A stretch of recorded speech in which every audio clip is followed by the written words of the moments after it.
যুক্তরাষ্ট্রে পৌঁছেছে বাংলাদেশ ক্রিকেট দল তুমুল ঝড় বৃষ্টির মধ্য দিয়ে। অনুশীলন যে ছিল প্রথম দিন বিশ্রাম নিয়েছিল, দ্বিতীয় দিনে যে অনুশীলন ছিল সেই অনুশীলন করার মতো অবস্থায় নেই। পুরো শহরটার উপর দিয়ে এমনভাবে হ্যারিকেন বয়ে গেছে, ঝড় বয়ে গেছে।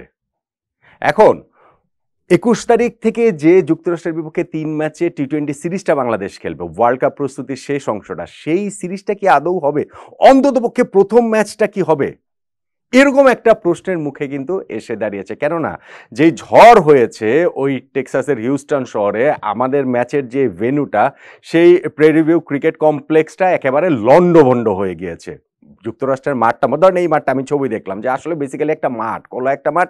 এখানে অস্থায়ী কিছু স্থাপনা দিয়ে ম্যাচের জন্য প্রস্তুত করে তোলা হচ্ছিল, এবং সেখানে অস্থায়ী স্থাপনা বলতে ধরেন ড্রেসিং রুম, ডাগ আউট, একটুখানি গ্যালারি, টেন্ট, বসার জায়গা, সব কিছুই কিন্তু একেবারে অলমোস্ট মাটিতে মিশে যাওয়ার মতো অবস্থা। দুই কোণাতে দেখলাম শুধু দুইটা সাইড স্ক্রিন দাঁড়িয়ে রয়েছে। সো এই দ্রুততম সময়ের মধ্যে কি এটা আসলে ঠিক করে ফেলতে পারবে কিনা, সেই সম্ভাবনার জায়গাটা আছে কিনা। আমি দেখছিলাম যে ইএসপিএন ক্রিক ইনফোর যুক্তরাষ্ট্র প্রতিনিধি পিটার ডেলাপেনা, তিনি তার টুইট করেছেন, টুইট মানে এখন তো আবার সেটা এক্স, ওই এক্স অ্যাকাউন্টে তিনি জানিয়েছেন যে এই ম্যাচটা আসলে, এই সিরিজটা ইনফ্যাক্ট হচ্ছে গিয়ে ডাউটফুল, এত দ্রুততম সময়ে যে সবকিছু এই অস্থায়ী স্থাপনাগুলো ঠিক করতে পারবে কিনা। সো ২১ তারিখে বাংলাদেশ সময় রাত ৯টায় যে ম্যাচটা হওয়ার কথা, সেই ম্যাচটা আদৌ হবে কিনা তা নিয়ে একটা প্রশ্ন রয়েছে। এবং সেটা যদি না হয়, বাংলাদেশের যে এই সিরিজ খেলে বিশ্বকাপ প্রস্তুতিটা একেবারে চূড়ান্ত একটা শেপ পাবে তা হয়তো নয়, বা প্রতিপক্ষ যুক্তরাষ্ট্র যে খুব ভালো দল বা বাংলাদেশকে এভাবে টেস্ট নিতে পারবে তা হয়তো নয়, কিন্তু বাংলাদেশের জন্য গুরুত্বপূর্ণ কেন, ওইখানকার ওয়েদার কন্ডিশন, সেটার সঙ্গে মানিয়ে নিয়ে খেলার জন্য আসলে এই সিরিজটা গুরুত্ব রয়েছে। এখন সিরিজটা আদৌ হয় কিনা তার সামনে একটা প্রশ্নবোধক চিহ্ন বসে গিয়েছে।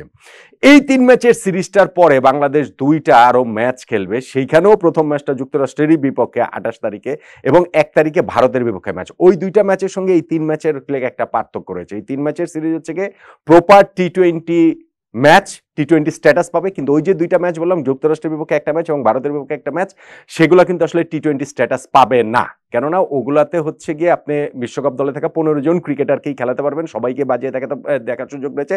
তারপরেও বাংলাদেশের জন্য আমি মনে করি যে সবগুলো ম্যাচের মধ্যে সবচেয়ে গুরুত্বপূর্ণ ভারতের বিপক্ষে ম্যাচটা। কারণ আমরা এই ওয়ার্ল্ড কাপের বিল্ড আপে জিম্বাবুয়ের বিপক্ষে 5 ম্যাচ খেললাম, তারপরে গিয়ে হচ্ছে গিয়ে যুক্তরাষ্ট্রের বিপক্ষে 3 ম্যাচের সিরিজ খেলার কথা, আরও একটা ওয়ার্ম আপ ম্যাচ খেলবো, মানে 4টা ম্যাচ খেলবো। সো তুলনামূলক এত দুর্বল দলের বিপক্ষে খেলে বিশ্বকাপে প্রথম ম্যাচটা শ্রীলঙ্কার বিপক্ষে নামার জন্য খুব আইডিয়াল না, ডেফিনেটলি না। এবং সেই জন্যই ভারতের বিপক্ষে ম্যাচটা, ওইখানে 15 জন দুই দলই খেলানোর সুযোগ থাকলেও, ওটা টি-20 স্ট্যাটাস না পেলেও ওই ম্যাচটা বাংলাদেশের জন্য গুরুত্বপূর্ণ। কিন্তু এই মুহূর্তে দলের জন্য সবচেয়ে যেটা গুরুত্বপূর্ণ, যুক্তরাষ্ট্রের এই ওয়েদারের সঙ্গে, কন্ডিশনের সঙ্গে, ড্রপ ইন পিচ তো আর এইখানে, মানে কি বলেছিল, প্র্যাকটিস ম্যাচে ওইখানে ড্রপ ইন পিচে খেলা হবে না। সো সেইটা, ওইটার কথা বলছি না, পিচের কথা বলছি না, কিন্তু ওয়েদার কন্ডিশনের সঙ্গে মানিয়ে নেওয়ার জন্য এটা আসলে খুব গুরুত্বপূর্ণ যে যুক্তরাষ্ট্রের সিরিজটা যেন মাঠে গড়ায়। ২১ তারিখে সেই থেকে যেই সিরিজটা শুরু হবে, এই সিরিজটা যদি না হয়, প্রতিপক্ষ তুলনামূলক দুর্বল হলেও সেইটা বাংলাদেশের বিশ্বকাপ প্রস্তুতিতে একটা ঘাটতির জায়গা থেকেই যাবে। কি বলেন আপনি?